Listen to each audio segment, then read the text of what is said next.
Dans la bande-annonce de Deadpool et Wolverine, plusieurs détails indiquent que le monde de Logan est tombé en ruine. Un plan mystérieux de Logan, à côté de ce qui semble être une rangée de tombes dans un champ de blé surréaliste, reste toujours pour nous un mystère. Salut à tous et bienvenue sur House of Marvel pour une nouvelle vidéo. Aujourd'hui, on va se demander comment Wolverine a-t-il exactement déçu et laissé tomber les autres X-Men de son univers, comme on nous le dit dans la bande-annonce de Deadpool et Wolverine. Préparez le café, installez-vous bien confortablement, je suis Julien et vous êtes sur House of Marvel. Je ne vais pas vous mentir, j'ai dû regarder cette bande-annonce une bonne centaine de fois et je pense maintenant avoir compris ce que nous avions tous manqué, moi le premier. En fait, on n'avait rien compris à la bande-annonce de Deadpool et Wolverine. On sait que Wolverine, dans cette bande-annonce, avec le costume jaune et bleu, vient d'un univers X-Men où les choses se sont très mal terminées. On entend Deadpool demander à Wolverine, après qu'il lui dise que ce n'est pas son problème, si c'est ce qu'il a dit quand son monde est parti en vrille. J'en ai rien à foutre. C'est ça que t'as dit quand ton monde s'est retrouvé dans la merde? Répète pour voir. Puis plus tard, l'agent Paradox du TVA dit « Ce Wolverine a laissé tomber son univers ». Ce Wolverine a complètement laissé tomber son univers. Donc la question qu'on doit se poser ici, c'est de quel univers vient ce Logan? Vient-il de la continuité entre les événements de X-Men Days of Future Past qui se sont terminés en 2024 dans la chronologie révisée et ensuite de l'histoire que nous avons vue dans Logan se déroulant en 2029? Ou bien est-ce simplement un Wolverine venant d'un univers complètement différent comme l'univers X-Men dans lequel Monica Rambeau s'est retrouvée à la fin de The Marvels où il y avait un manoir X, un Beast joué par Kelsey Grammer et une mention de Charles Xavier et où tout le monde et tout dans cet univers semblait correspondre au design de la série animée X-Men que Marvel Studios vient de rebooter avec X-Men 97. Tout cela aurait du sens avec le costume jaune et bleu que porte Logan dans cette bande-annonce. En réalité, on a tellement été obsédé par la question de quel univers il vient que je pense que nous avons manqué la chose la plus importante. En vrai, on devrait se poser la question suivante. Où en est le Logan dans sa vie? Où en est-il maintenant? C'est la vraie question à se poser. On pourrait dire que l'apparition du cadavre géant d'Ant-Man est une référence à l'excellent comics Old Man Logan et un indice que l'échec de Wolverine dans ce film pourrait être le même que dans Old Man Logan. Dans ce comics, Wolverine a été manipulé par Mysterio, lui mettant l'idée en tête selon laquelle ses amis X-Men étaient des méchants et Wolverine les a tous tués. On ne peut de toute façon pas être sûr que ce soit en effet ce qu'il va nous être expliqué dans Deadpool et Wolverine. Pour commencer, cela donnerait beaucoup trop de pouvoir et d'importance à Mysterio, un personnage qui a été assez mineur jusqu'à présent dans le MCU. Et je ne pense pas que le scénario de Deadpool et Wolverine pourrait même faire référence à Mysterio par son nom sans payer des droits d'auteur énormes à Sony et compliquer encore un peu plus leur accord pour le partage des personnages de l'univers Spider-Man. Maintenant, s'il voulait adapter l'histoire de Old Man Logan de cette manière, il pourrait réassigner toute l'intrigue de manipulation mentale de Mysterio vers un autre personnage vu dans la bande-annonce, Cassandra Nova. Cassandra Nova a essentiellement les mêmes pouvoirs que son frère Charles Xavier et pourrait facilement planter de fausses visions dans l'esprit de quelqu'un. Mais dans la bande-annonce, lorsque Wolverine confronte Cassandra Nova, il semble ne pas être familier avec ce personnage ni avec ses pouvoirs. Il semble pris au dépourvu quand elle le manipule télékinétiquement et lui plante ses griffes dans sa jambe. Si elle avait été responsable du massacre de ses amis, clairement, il la reconnaîtrait. De plus, d'après ce qu'on sait de Cassandra Nova dans l'histoire E is for Extension, elle est simplement une force bien plus dangereuse que quelqu'un qui tromperait simplement un Wolverine pour faire son travail à sa place. Mais il ne faut pas exclure que Cassandra est ou utilisera Wolverine comme une arme dans ce film. Car en fait, quand on y réfléchit bien, dans chaque film, Logan a été utilisé comme une arme. Donc, on pourrait penser que Wolverine a été manipulé et a tué ses amis X-Men. Mais je pense que ce n'est pas encore une fois la direction que l'on va prendre pour ce film. Par contre, je pense vraiment que le monde de ce Wolverine a souffert d'une incursion. Et je pense que c'est ce que nous avons mal interprété dans nos vidéos sur cette bande-annonce, et moi le premier. En fait, ce paysage désolé, rempli de caméos et de clins d'œil, n'est pas le néant vu dans Loki. Je pense plutôt que c'est le monde de Wolverine post-incursion. En fait, on aurait dû le comprendre tout de suite, parce que le paysage ici est sec et poussiéreux, alors que quand on regarde les images de Loki, le paysage du néant est plein de végétaux.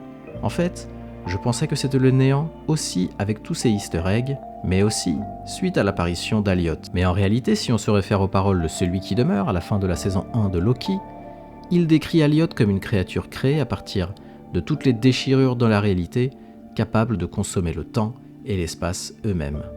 D'ailleurs, le fait qu'Aliot soit de couleur violette pourrait s'aligner avec d'autres choix de conception du MCU qui montrent les déchirures dans le tissu de la réalité avec la couleur violette, comme dans Spider-Man No Way Home, ou même Doctor Strange in the Multiverse of Madness, et même The Marvels, lorsque Darben déchire un trou dans l'univers X-Men que Monica Rambeau traverse. Donc, Aliot n'est pas unique au néant, il peut vivre ailleurs. Aliot peut être n'importe où une incursion se produit. D'ailleurs, on pourrait tout à fait spéculer sur le fait que le néant n'est pas un monde bien particulier ayant pour but de récolter les déchets du TVA, mais bel et bien un univers ayant eu auparavant une civilisation et une vie à part entière. Je pense donc que ce lieu n'est pas le néant vu dans Loki, mais plutôt un univers post-incursion, un champ de bataille où un côté a perdu quelque chose. Dans l'univers de Sinister Strange, souvenez-vous, c'était un New York surréaliste avec des vagues qui déferlaient dans les rues. Maintenant, en regardant les choses de cette façon, cela pourrait expliquer pourquoi la plupart de ceux qui sont en vie dans ce désert viennent de l'univers X-Men de la Fox, l'univers 10005. Pyro, Todd, Lady Deathstrike, Dent Sabre, Azazel et Callisto. Cela pourrait expliquer pourquoi à l'arrière-plan, on voit le Golden Gate Bridge qui aurait été laissé par le film X-Men The Last Stand, et bien sûr, on voit une version de Wolverine lui-même. Mais on doit aussi partir du principe que les incursions sont également des événements ultra chaotiques, et donc ce désert serait jonché de choses venant d'au moins un autre univers, par exemple le cadavre géant d'Ant-Man, la voiture V16 de Red Skull avec un logo Iron Man et la peinture Hot Rod de Tony Stark, et bien sûr, peu importe l'univers d'où vient Cassandra Nova. Je pense que l'idée est que sans le réaliser, l'univers 616 a déjà remporté une guerre des multivers contre un autre univers X-Men Fox. Une incursion l'a détruite et son paysage désormais est jonché de produits et de déchets, des anomalies que les deux univers n'avaient pas la possibilité de récupérer. En fait, on pourrait voir ça comme une incursion symbolique entre le MCU et l'univers de la Fox. Une incursion dans laquelle Disney a gagné sur la Fox. Des personnages qui étaient censés être morts dans les films de la Fox, y compris Pyro, Lady Deathstrike, Dent Sabre, Todd, et d'autres éléments du MCU qui n'ont aucun rapport, comme le Ant-Man mort et la voiture Iron Man V16. Aliot serait donc une conséquence de cette incursion dont le travail est de digérer tous ces déchets. Normalement, ce processus ne prendrait pas si longtemps, mais peut-être que parce que ces survivants avaient une Cassandra Nova avec eux, ils ont découvert, probablement, et peut-être cet outil que l'on a vu dans le premier trailer, et qui utilise un réflecteur qui semble alimenté par la puissance du Bifrost, outil qui pourrait, peut-être, permettre à maintenir continuellement Aliot à distance. Et revenons sur cette scène, où Logan est dans le champ de blé avec des monuments qui pourraient faire partie de ce paysage post-incursion. Je pense aussi que cela pourrait simplement être un moment séparé du film, soit une séquence de rêve, soit ce flashback du troisième acte dont parle Deadpool dans la bande-annonce. Mais alors pourquoi Wolverine est-il accusé de cette incursion si les incursions ne sont que la spirale de mort naturelle du multivers? Je pense que la façon dont Wolverine a déçu tout son monde a été tout simplement en mourant. Je pense que ce troisième film Deadpool, pour qu'il soit correctement un film Deadpool et Wolverine, doit explorer ce que les deux personnages ont en commun.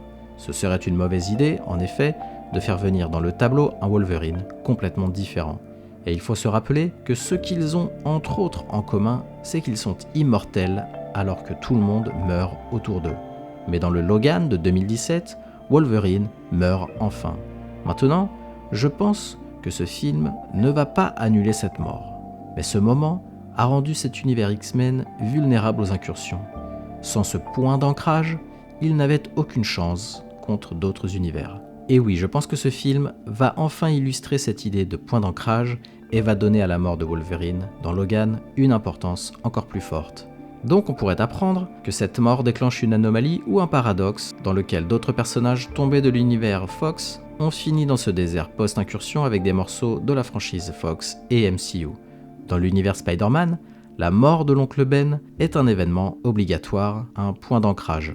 Il meurt dans tous les univers car c'est un événement déclencheur. Il ne peut pas ne pas mourir, souvenez-vous de ce qu'on voit dans Spider-Man Into the Spider-Verse. De même, Wolverine ne peut pas et ne doit pas mourir. Aussi, il est important d'essayer de comprendre qui est le vrai méchant du film. Quand on regarde la bande-annonce, on nous présente Cassandra Nova comme l'antagoniste principal. Mais je pense que c'est plus compliqué que ça. Je pense que Cassandra Nova n'est en effet pas la méchante de ce film. Je pense que l'agent Paradox est le méchant. Je pense que la mission principale de Wolverine et Deadpool sera de prouver à Paradox et au TVA que la mort de Logan est définitive et ne doit pas être inversée, même si cela signifie que des morceaux du multivers continuent de se heurter les uns les autres dans une réaction en chaîne qui finira par mener à Battleworld et à Secret Wars. À vous de me donner votre avis maintenant, que pensez-vous de cette théorie? Faites-le moi savoir en commentaire, et n'hésitez pas à me faire parvenir les vôtres, j'adore les lire et en débattre avec vous. Et comme d'habitude, merci d'avoir regardé cette vidéo, si elle vous a plu, merci de la liker et de me donner votre avis en commentaire. Aussi, pour ne pas louper mes prochaines vidéos, abonnez-vous et activez les notifications. À la prochaine sur House of Marvel.